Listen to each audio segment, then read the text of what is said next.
Om Swastiastu. Assalamualaikum warahmatullahi wabarakatuh.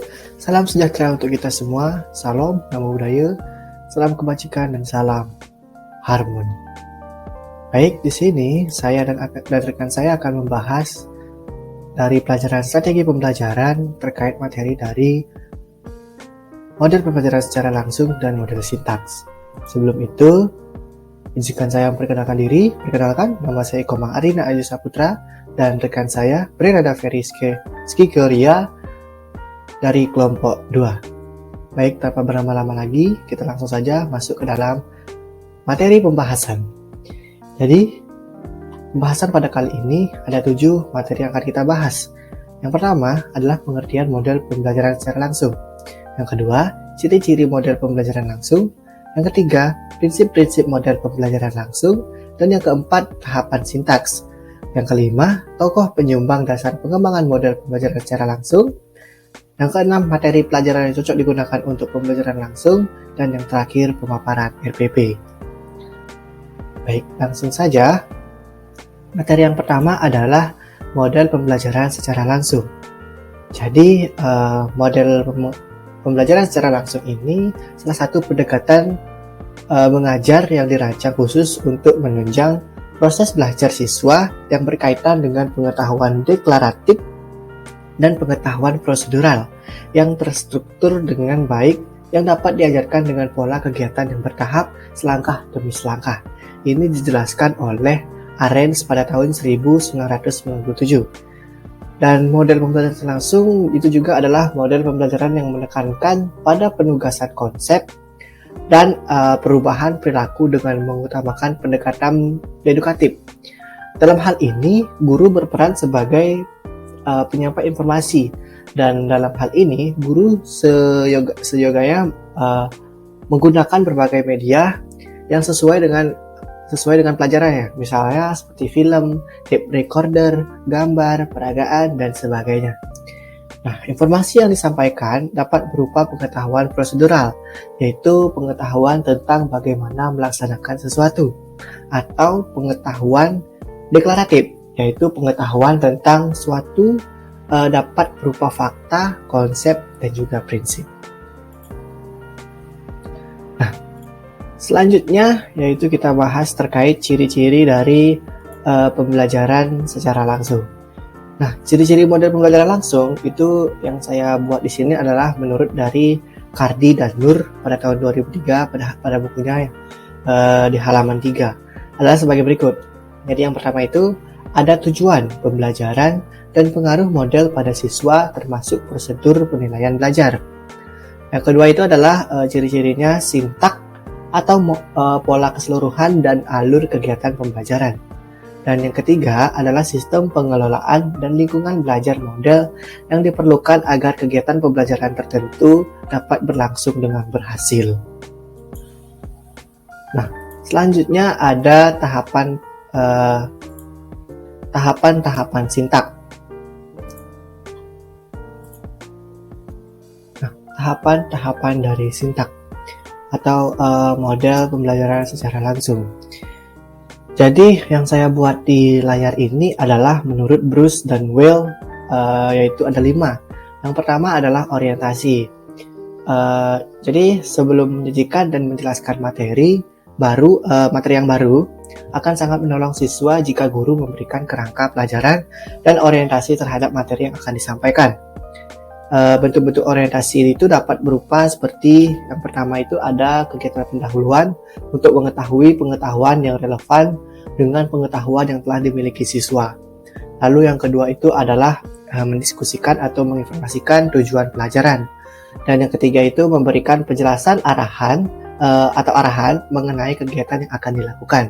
Lalu yang keempat itu adalah menginformasikan materi yang akan digunakan dan kegiatan yang akan dilakukan selama pembelajaran berlangsung. Dan yang terakhir itu menginformasikan kerangka pelajaran.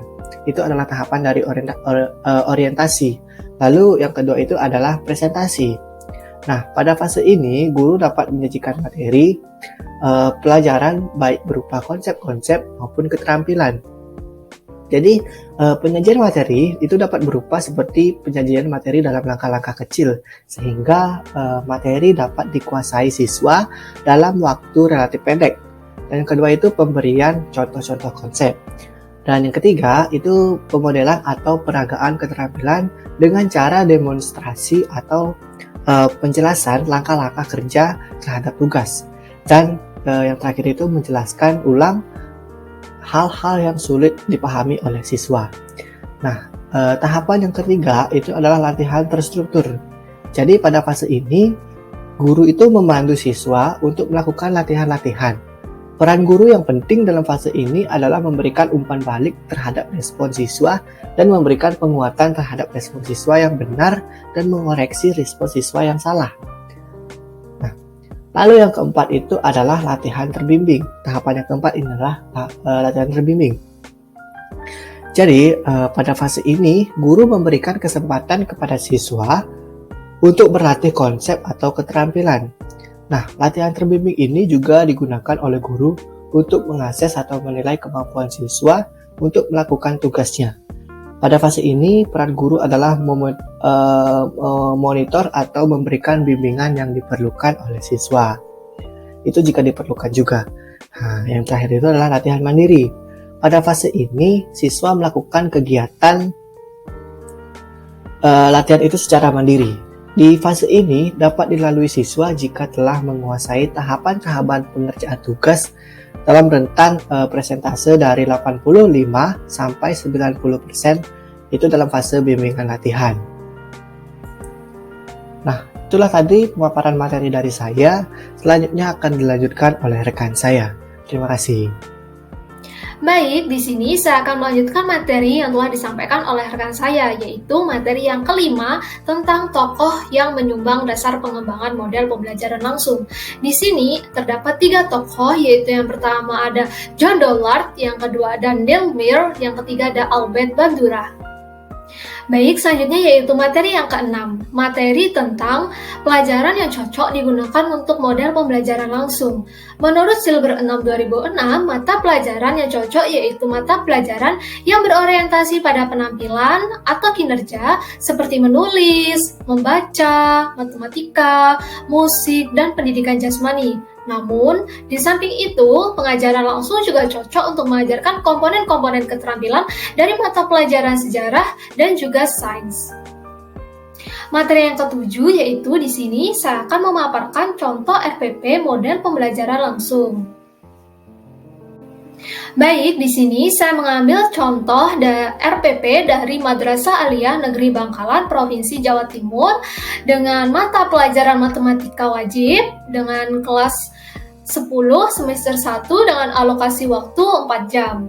Di A, tujuan pembelajaran yaitu melalui model pembelajaran langsung atau direct interaction ini, peserta didik dapat mengimplementasikan persamaan dan pertidaksamaan nilai mutlak dan bentuk linier satu variabel dengan persamaan dan pertidaksamaan linear aljabar lainnya.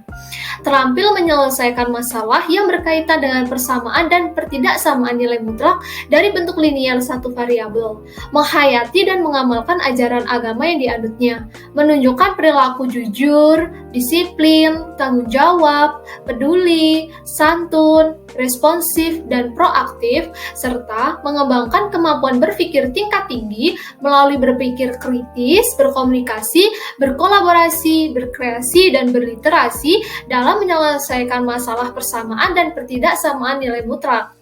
Selanjutnya yaitu yang B, kegiatan pembelajaran. Ada 1, pendahuluan. Sikap spiritual. Pembelajaran dimulai dengan membaca surat Al-Fatihah yang dihanturkan kepada Nabi Muhammad SAW, para wali, pejuang kemerdekaan bangsa, serta orang tua dan guru-guru. B. Menyampaikan tujuan pembelajaran dan indikator hasil belajar yang ingin dicapai. Setelah peserta didik mempelajari dan menyelesaikan materi, persamaan nilai mutlak bentuk linier. Kedua yaitu kegiatan inti. Literasi. Peserta didik diperintahkan untuk membaca dan memahami uraian materi dan contoh permasalahan terkait persamaan nilai mutlak bentuk linier pada buku teks pelajaran ataupun sumber belajar lainnya yang relevan dengan materi yang telah diajarkan. B. kolaborasi dan komunikasi atau sikap sosial. Peserta didik diberikan beberapa permasalahan terkait materi persamaan nilai mutlak bentuk linier untuk diselesaikan baik secara individu maupun kelompok. Jika terdapat kesulitan dalam menyelesaikan, dapat dikomunikasikan kepada guru untuk mendapatkan umpan balik secepatnya. Selanjutnya yaitu C, berpikir kritis dan kreatif. Peserta didik diberikan beberapa soal terkait persamaan nilai mutlak bentuk linier yang memungkinkan mereka untuk menggunakan kemampuan berpikir tingkat tinggi dalam menyelesaikan masalah. Selanjutnya yaitu yang ketiga.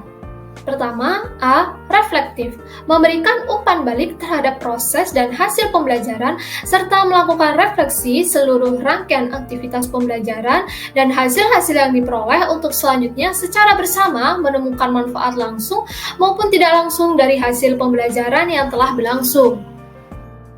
B. Literasi, memberikan tugas, baik tugas individu maupun kelompok, serta menginformasikan rencana kegiatan pembelajaran untuk pertemuan berikutnya dan memerintahkan peserta didik untuk mempelajarinya. C. Sikap spiritual, pembelajaran diakhiri dengan membaca surat Al-Asr dan doa akhiratul majelis. C. Asesmen penilaian. 1. Teknik penilaian. Penilaian sikap yaitu observasi atau jurnal. B. Penilaian pengetahuan yaitu tes tulis atau penugasan. C. Penilaian keterampilan yaitu penilaian portofolio. Kedua, bentuk instrumen. A. Penilaian sikap, menekankan pada kedisiplinan peserta didik dalam mengikuti kegiatan pembelajaran dengan melakukan absensi atau presensi di setiap pertemuan.